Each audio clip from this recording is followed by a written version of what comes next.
I welcome you all for today's session. I'll answer your questions first. From Dubai, Saroj has asked, Swamiji, I'm attending your session for the first time. My question is, who comes first, guru or parents? Thanks. The question is very important. I am attending your session for the first time. My question is, who comes first, guru or parents? Listen, even parents, they are parents only when you are given birth. After that, they are needed in your life only as guru. Understand?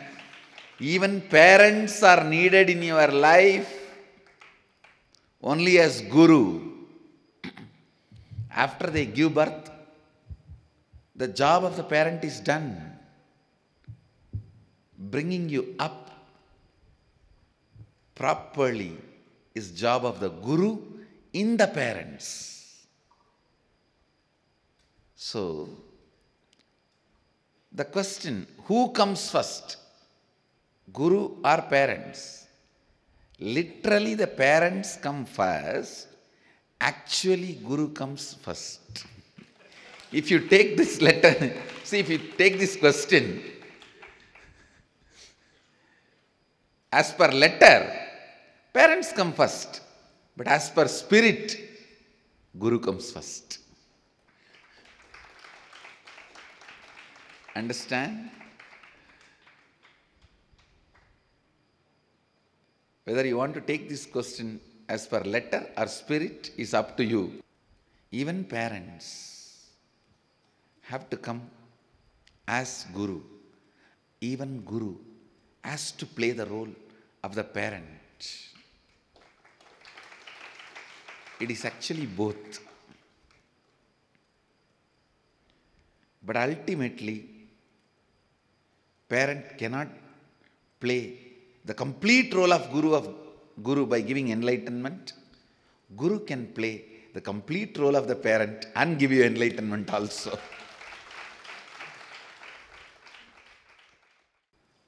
Parents may come first, but guru only will come for last. Understand? Parents may come first, but only guru can come last.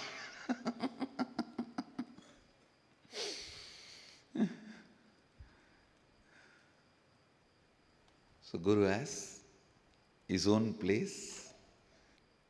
Parents cannot come at last. Only guru can come at last. Yesterday's evening satsang was about this from Isavasya Upanishad. Maybe today's evening satsang, if you attend, this question will be cleared more detailed way. Today's evening satsang on Isavasya Upanishad, it's going to be about death. The Hindu-Indian way of death. Yes. Next question. From Houston Aadheenam, Pratibha asks, I want to come out of worldly life and be more with God, which is not happening these days. I'm so busy with worldly life and I don't get time. This question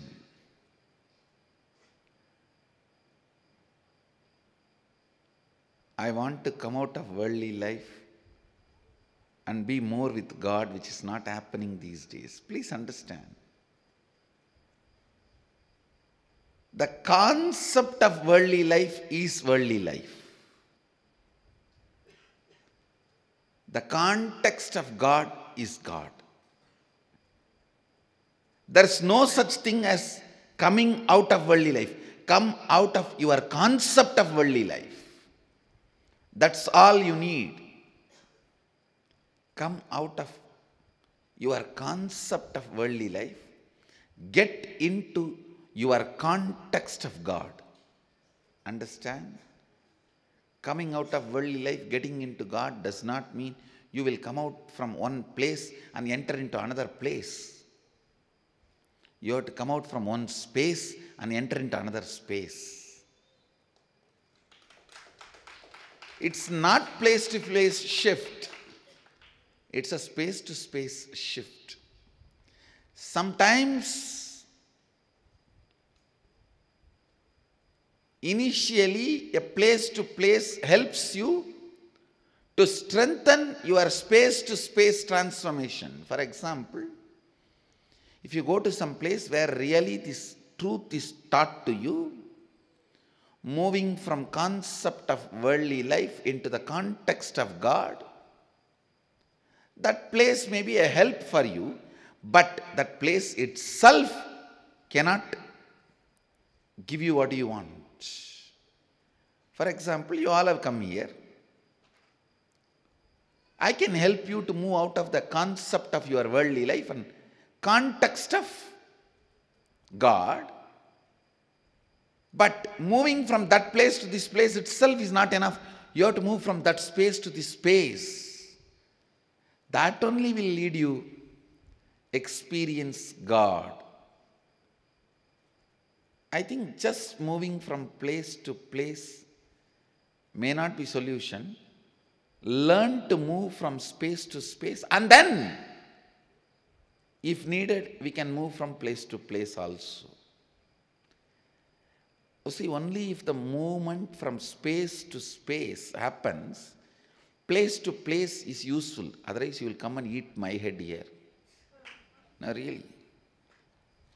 Actually, I have more jata just to scratch the jatas only. Each one pulls my hair so much.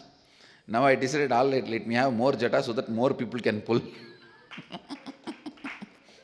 Without changing the space, if you just change the place, what will happen? You will be hanging on my jata. So, that is no way going to help you, and surely it is not going to help me. It's only going to be more trouble for me. So understand, please do not change place to place unless you change space to space. It is my humble request and prayer to all my devotees.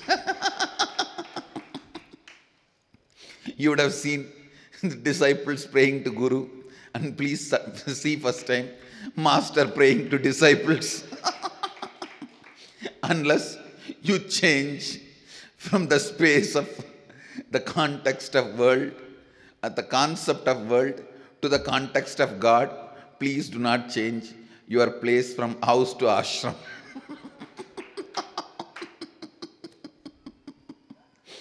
It is my humble prayer to all the devotees through the Pradipa of Houston Aadheenam.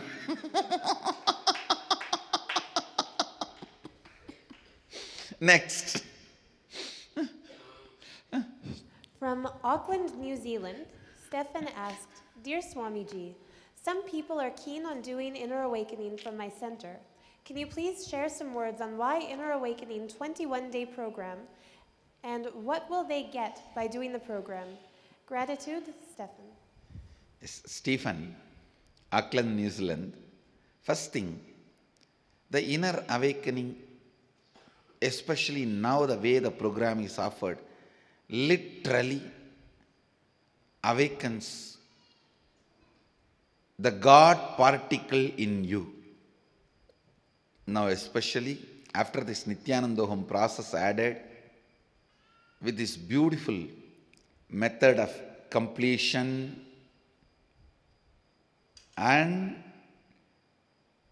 through completion, cleaning up cleaning up the muscle memory and opening your possibilities, and through the Shivoham process, cleaning up your biomemory and opening the powers, and ultimately awakening the God particle, bioenergy in you, the Kundalini Shakti, and flooding that Kundalini Shakti into your biomemory and muscle memory. The whole inner awakening has reached to its next higher level. I can say its perfection, its completion through the Nithyananda process. you should attend the inner awakening now, because it is the inner awakening. It has reached its completion. I can say, inner awakening itself has reached its completion. With this Nithyanandoham process, completion cleans up muscle memory, Shivoham process cleans up biomemory, the Nithyanandoham process awakens your bioenergy. Completion itself has reached its completion with the Nithyanandoham process. All I can tell you, see, actually I am not a person who can market or promote something. With all my integrity, I can say, it's really worth trying at least once, then you will understand. And you will never feel you wasted your time or money or your energy. That much I can guarantee you. That much I can guarantee you. Actually, with this new combination of completion, Shivoham process, Nithyanandoham process, I can comfortably tell you at least one spiritual power will start expressing through you, which will be useful for you in your day-to-day life, strengthens and enriches you in your everyday life. And it's the program. At least on the planet Earth, this is the most powerful spiritual program available now. That much I can be very clear. On the planet Earth, the most powerful spiritual program available is Inner Awakening. Narada can vouch for it because he only goes to all the world. Next. From Toronto, Rajeshwari Ramasamy asks, Swamiji, this is the first session with you. My question is, how do I find my guru? You do not need to worry, think so much about finding your guru. It is like, if I have to put it in a language which you all understand, love at first sight. Don't even try to make me as a guru or remember and all that. Just leave it. You will not be able to forget me if I am your guru. You will not be able to forget me if I am your guru. It is like a click happens. Something will click in you. You just will not be able to forget. I am there all the time inside. Whether you are cooking or you are in your office meeting, whatever you are doing, I am there all the time as undercurrent in you. Then I am your guru. If that does not happen, don't worry, continue your search. You will find my blessings. So, you don't have to worry, think too much about how do I find my guru. You go on, become more and more authentic. You will see simply, the guru will find you and that click will happen. Understand, this is the underline. The moment you wake up, whether you are brushing the teeth or taking bath or cooking, going to office, attending your routine or reading books or watching TV or watching movie, whatever you may do, I'll be there as an undercurrent sitting inside you. How many of you feel that experientially? For all of you, I am Guru, that's all. I can say. There's a big team. So, you don't have to think, plan, nothing. It'll just click. It'll just click. So, in your language, you call it falling in love. I say, raising in love. It'll just happen. It'll just happen. Rajeshwari, I bless you. It'll happen to you now. My blessings. From New York Center, Dear Swamiji, I heard you say not having time is one of the worst forms of poverty. Also heard you say in Abundance webinar that not having time is just because of your deep boredom and tiredness. I feel like I don't have any time because I'm constantly so busy doing so many things, so I'm not seeing where the boredom or tiredness comes in. Please clarify for me. Thank you. Actually, one of the biggest problem the humanity is going to face in next 5 years is not HIV, AIDS or population or terrorism. No. One of the biggest problem humanity is going to face in next 5 years is deaths due to boredom and tiredness. Whatever you want to give, people don't want to live anymore. They are bored. Give them pizza, they are bored. Okay, provide them all the varieties of sex. No, they are bored. Pornography, they are bored. Entertainment, bored. Alcohol, bored. Drugs, bored. Facebook, bored. TV, bored. This is one of the biggest problem humanity is going to face within next 5 years. Understand? Feeling bored means denying your life, denying the possibilities of your space and time meeting. It is a very important truth. I have decided I will do a 2-day program, just like Nithya Dhana Yoga, on conquering time. Because it is too much to share in one question. I really want to help people to get out of boredom. Understand? If boredom captures you, nothing can make your life happy. I am not promoting drinking, smoking, pornography, womanizing, all that. I am not promoting. But all I am trying to tell you is, boredom is much worse than all this. Even with all this, if you are able to keep yourself excited, at least, okay, be alive. Boredom is going to be one of the worst problems. Because nowadays, by the time they are 30, maximum 35, they have seen everything, they have done everything which you can imagine, you can't imagine. What more to do? Nothing more. The only way to win this game of boredom is understanding what is time, what is space, the interaction between these two, and knowing the very entry of time into space and space into time is an exciting celebration.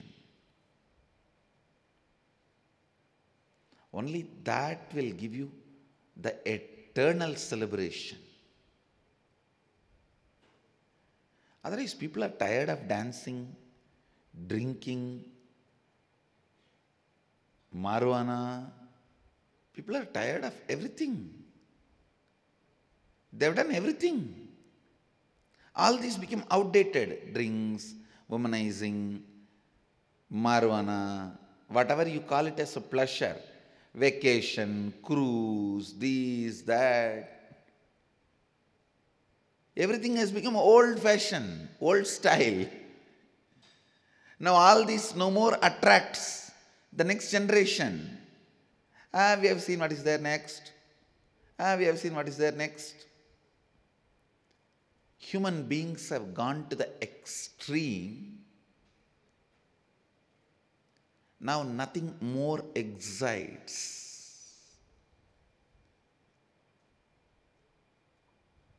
I am not even looking at 10 years. I am looking at next 5 years. The grand collapse of human civilization due to boredom. Understand? The human civilization is moving towards, heading towards grand collapse, not because of economical meltdown, no global political crisis, no terrorism, no HIV/AIDS, or no virus, no aliens attack, no. All that is not going to be a big problem humanity will face. The share market melting down, banks becoming bankrupt, no. Global warming, no.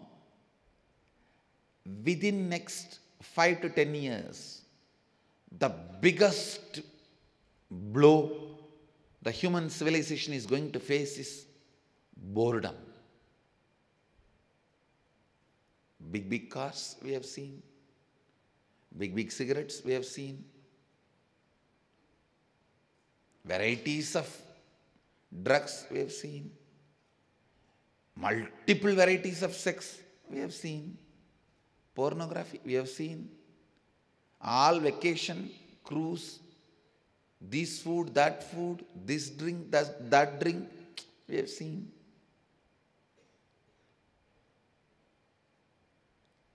Even if you see 2 drink, third, you know about the third drink, leave it, I am bored. The biggest problem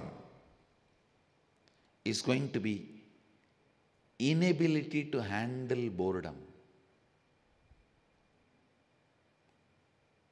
Human civilization will collapse due to boredom if we don't teach people to conquer time.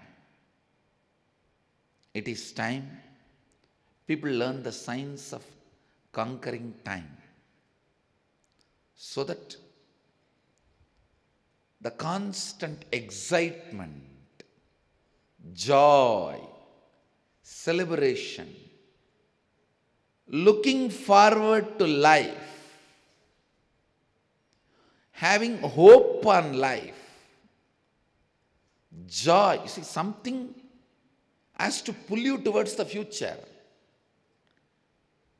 You can't always be pushed from the past. See, being pushed from the past is dragging your life. Something has to pull you from the future. Only then you will run with excitement. Please understand, being pushed by the past, being pulled by the future, there's 2 big difference. Pushed by the past, you will be moved.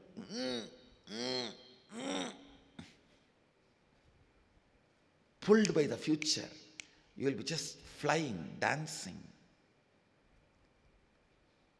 So the science of conquering time need to be taught to the world.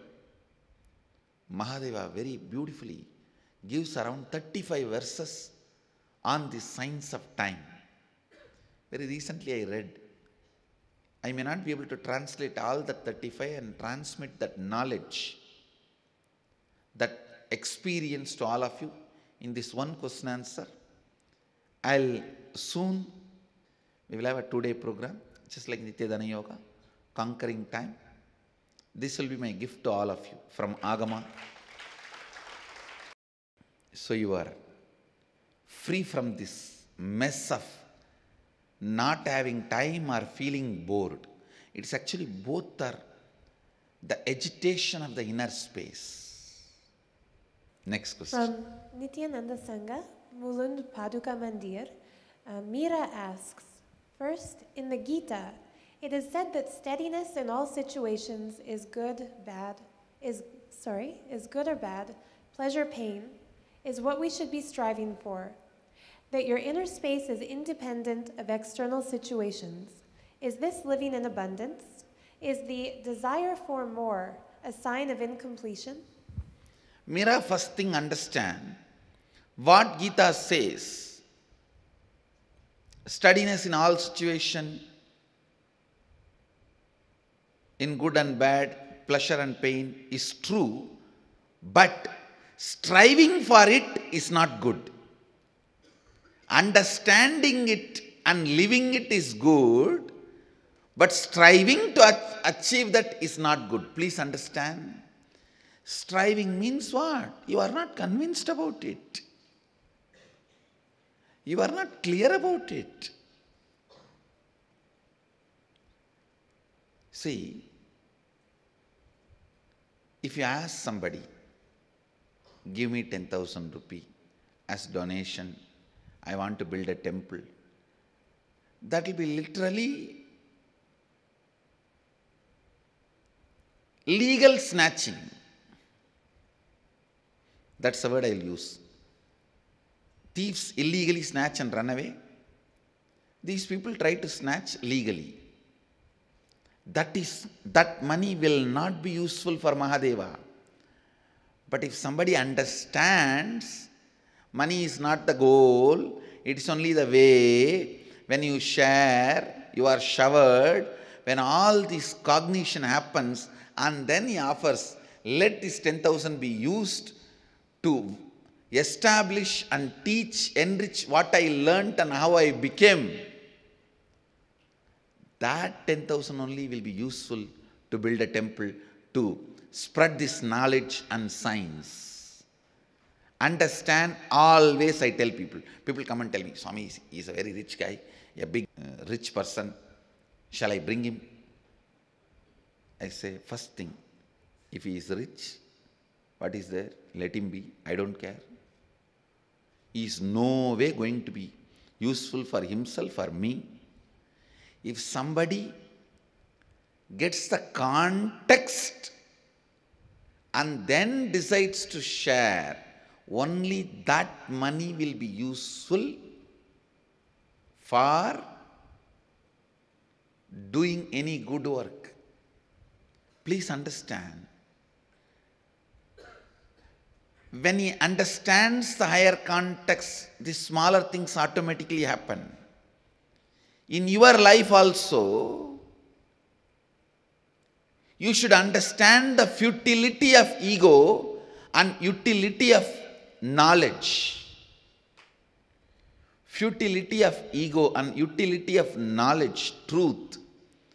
Then simply just by listening, you will be in the space of good and bad, pleasure and pain, steadily. If you are striving for it, it is stupidity. Like convincing somebody to give 10,000 rupee and taking that money is no way going to be useful. Same way, striving to achieve the good and bad, pleasure and pain, situation, steadiness, striving to achieve being steady during good and bad, pleasure and pain is not going to help you. Understand this example. This is very important. When somebody understands money is not everything, it is only utility. When you share, more is showered and starts experiencing it. When he shares, that's a real sharing that will be useful for him and others. He has understood the highest context, then his actions are okay. But if he is struggling, I have seen people, they will take out their purse, remove all the 100 rupee, 500 rupee, 50 rupee, 20 rupee, 10 rupee, finally pick up one 5 rupee and find out it is only one note, not two note, and then put it at the feet.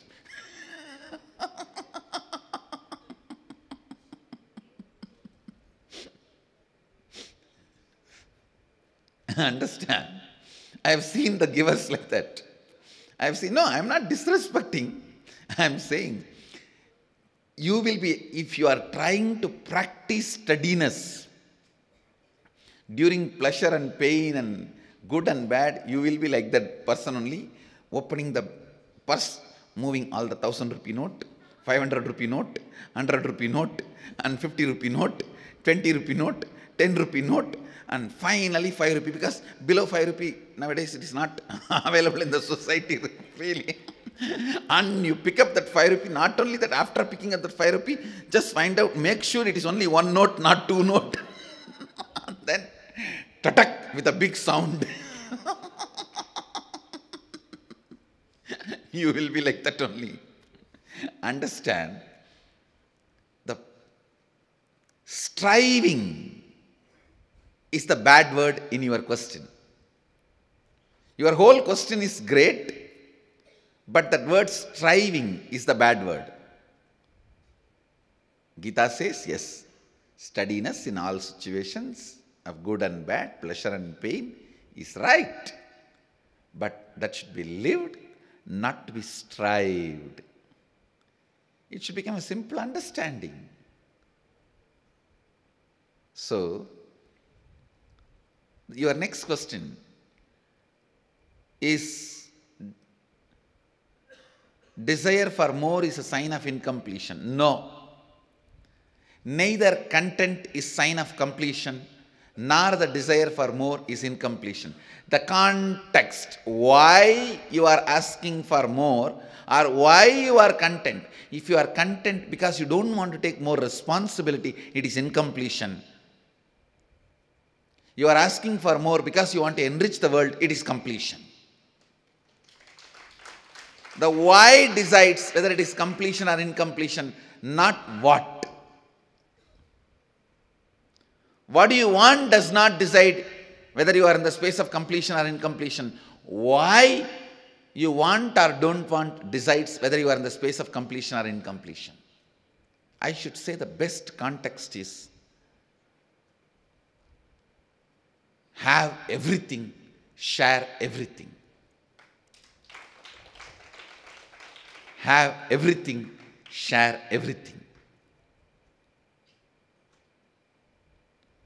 Is the space of completion.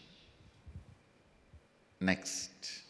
From Dallas, Dwarka, Ghanshyam asks, in one of your previous satsangs videos, I heard you saying that being poor can give you lots of wisdom, and that even you learned lots during your 9 years of being poor. How can someone manage such an experience? Please understand, I never said being poor can give you lots of wisdom. Living in aparigraha can give you lots of wisdom. Means, living with minimal things. I never uttered a word being poor. Look through the whole satsang. Living with minimal things gives you lots of wisdom. During my 9 years of Parivraj Yatra, I lived with minimal things or nothing, no things. But I was never poor. Understand? There's a big difference between these two.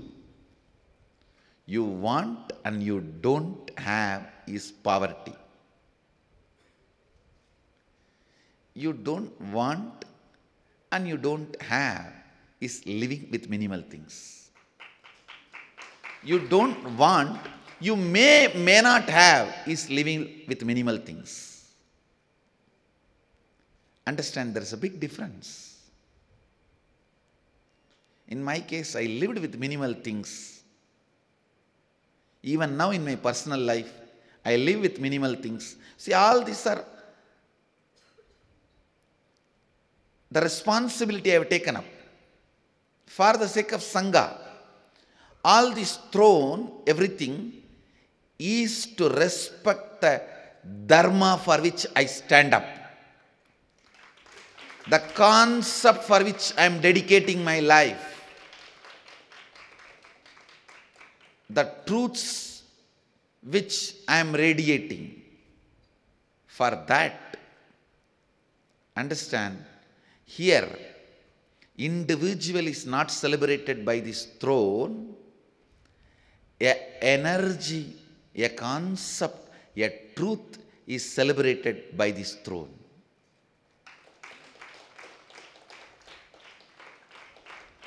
So still in my personal life, I live with minimal things, and I tell you, it really keeps you in high energy, keeps you in high energy.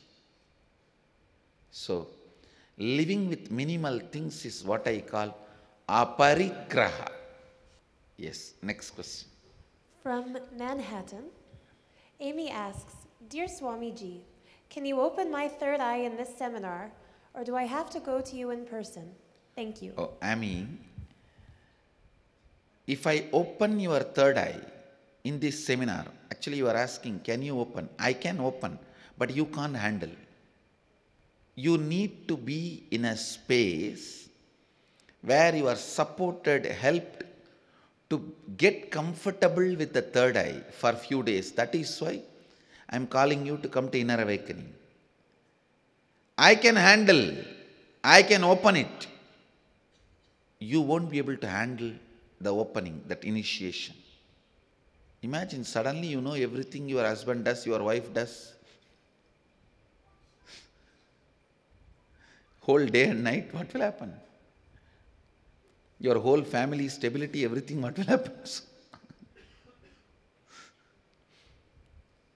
Even within you, if you just know what all happens, you will be shaken. So understand, I can open your third eye even in this seminar, but you may not be able to handle it. That is why I am saying, come here, spend a little time. So I will make you comfortable with it and then send you back. I think it's time. You all have to go for your meal break. For India, breakfast. For some countries, lunch. For some countries, brunch. For some countries, dinner. For some countries, evening snack. Literally all time zone, all temperature. People are sitting. So, let's gather for the next session. Thank you. Be blissful. Nithyananda Peetham, Nithyananda Nagar, off Mysore Road, Bidadi, Bengaluru. Phone 08027279999. www.nithyananda.org. www.youtube.com/Life Bliss Foundation.